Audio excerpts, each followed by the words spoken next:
Friends, welcome to my channel health recipe and beauty. ఈ రోజు అయితే మన ఆంధ్రాలో చేసుకునే ఒక వెరైటీ ఐటమ్ అండి. అది ఏంటంటే బెండకాయ పచ్చి రొయ్యలు ఏ విధంగా ప్రిపేర్ చేయాలో మీకు చూపిస్తాను. ముందుగా అయితే గనక ఒక పాన్ పెట్టేసుకుని దానిలో 5 టేబుల్ స్పూన్ వరకు ఆయిల్ అయితే యాడ్ చేసి, ఆయిల్ హీట్ అయిన తర్వాత 2 మీడియం సైజు ఉల్లిపాయలను అయితే అలాగే 4 పచ్చిమిరపకాయలు చీలుకుని ఈ విధంగా యాడ్ చేసుకోవాలి.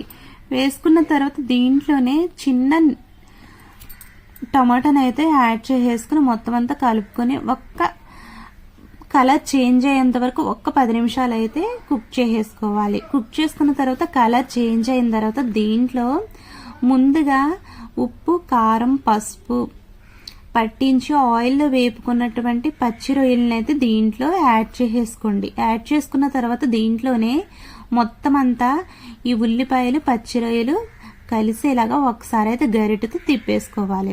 ఈ విధంగా తిప్పుకున్న తర్వాత దీంట్లోనే ఒక 5 మినిట్స్ మూత పెట్టుకుని, ఒక 5 నిమిషాలు మూత పెట్టుకుని మనం ఉడికించుకున్నట్లయితే వాటర్ అవి కొంచెం లైట్గా వస్తూ ఉంటాయండి. కొంచెం లైట్గా వచ్చిన వాటర్లోనే ఇలాగ అల్లం వెల్లుల్లి పేస్ట్ని 1 స్పూన్ వరకు యాడ్ చేసుకుని మొత్తం అంతా కలిపేసుకోవాలి. కలుపుకున్న తర్వాత దీన్ని మూత పెట్టుకుని ఒక 10 మినిట్స్, ఒక 10 నిమిషాలు కుక్ చేసుకున్న తర్వాత దీంట్లో టేస్ట్కి సరిపడా సాల్ట్, నేనైతే కళ్ళుప్పుని యాడ్ చేశాను. కళ్ళుప్పు టేస్ట్ బాగుంటుంది కదండి.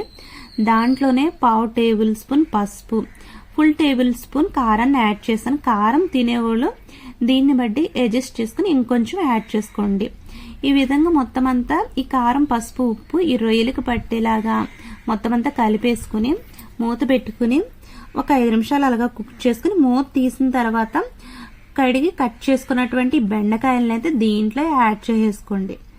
యాడ్ చేసేసుకుని మొత్తం అంతా కలిపేసుకోవాలి. ఈ విధంగా కలుపుకున్న తర్వాత దీంట్లోనే